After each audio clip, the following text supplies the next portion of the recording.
Merci beaucoup pour cette question. Alors déjà pour commencer, en effet, 3 ans de ce sommet qui s'inscrit maintenant dans une histoire qui, au cours des 3 dernières années, a réalisé à faire avancer justement un certain nombre de déclarations. Ces déclarations ont été tournées véritablement vers justement une Afrique qui joue un rôle pionnier dans la transformation de son économie bleue. Une économie bleue qui doit aussi être juste et régénérative. Et au cours de ces 3 dernières années, justement, on a eu l'occasion, en tant que Fondation Afrique Europe, de contribuer justement aux différentes déclarations, mais aussi à faire avancer notre travail de groupe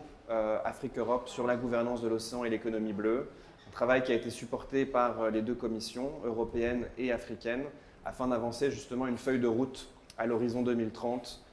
pour les deux continents sur cet enjeu qui est d'importance conjointe et stratégique. Donc nous aujourd'hui, notre message dans le cadre de ce sommet, c'est vraiment justement de se projeter dans la réalisation de ce pacte, mais aussi dans un contexte politique, géostratégique, où il est important justement de faire élever justement le rôle que l'économie bleue, la gouvernance de l'océan peut jouer dans le partenariat. Le mois prochain, en Angola, à Luanda, se tiendra le 7e sommet de chefs d'État euro-africains. Et il nous semble que ce sommet, justement, est une opportunité essentielle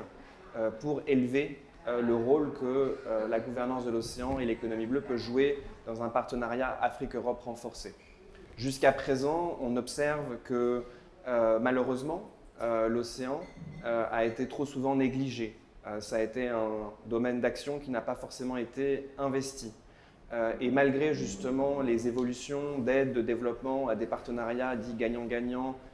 et plus stratégiques, l'océan et l'économie bleue jouent encore un rôle trop mineur. Donc, considérant justement cette étape comme essentielle dans l'avancement d'un pacte bleu, il est important justement de s'appuyer sur plusieurs piliers qui, je pense, peuvent renforcer justement le pacte à l'avenir qui sera présenté l'année prochaine dans le cadre de la prochaine édition du Blue Africa Summit à Tanger. Et pour cela, la Fondation européenne et africaine, la Fondation Afrique Europe, se tient prête à mobiliser justement son groupe de travail, Afrique Europe, pour contribuer aux évolutions et au développement de ce pacte, mais aussi à mettre à disposition la feuille de route qu'elle a développée et qui avance 3 secteurs et piliers stratégiques d'une coopération renforcée que sont la gouvernance, les échanges de capacités et les investissements. Et je pense qu'il est aussi important justement de se projeter vers l'avenir et de démontrer que l'Europe et l'Afrique ont toutes deux des priorités qui sont d'une certaine manière conjointes. Les deux aimeraient œuvrer davantage vers une industrialisation qui soit verte, une transformation économique, une compétitivité renforcée dans plusieurs domaines clés, mais aussi un respect de la nature, du climat et de la résilience. Donc, en tant que Fondation Afrique Europe, justement, nous aimerions, dans le cadre de ce 3e sommet, présenter l'idée d'un hub africain-européen sur l'innovation et la finance et permettre justement à travers ce hub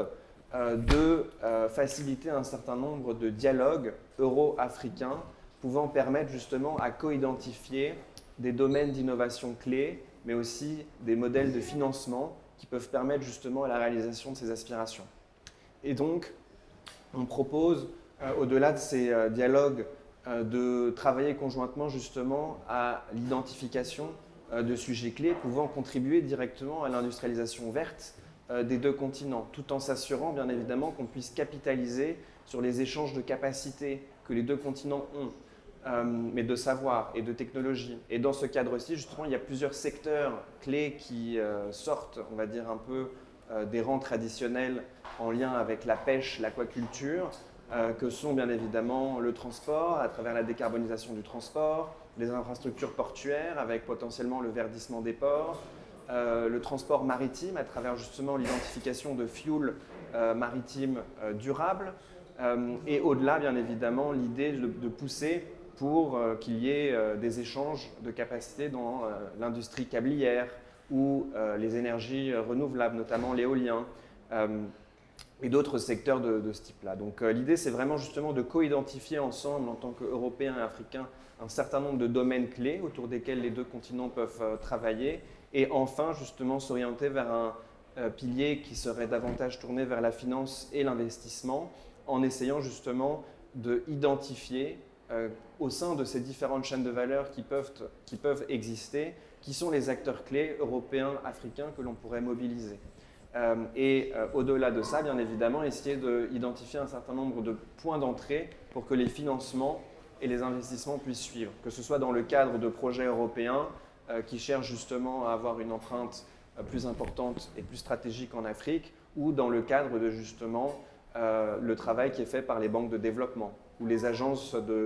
d'export de crédit, qui peuvent aussi être mobilisées pour justement apporter un soutien à l'amélioration des conditions de financement de ce secteur qui reste encore trop négligé. Donc, un certain nombre de propositions que nous porterons dans le cadre de ce sommet et que nous ferons avancer jusqu'aux conclusions, afin de s'assurer que quand on considère justement la dimension partenariat Afrique-Europe et la dimension partenariat du pacte, nous puissions nous tourner vers l'avenir, et un avenir qui considère bien évidemment l'innovation et le financement conjoint.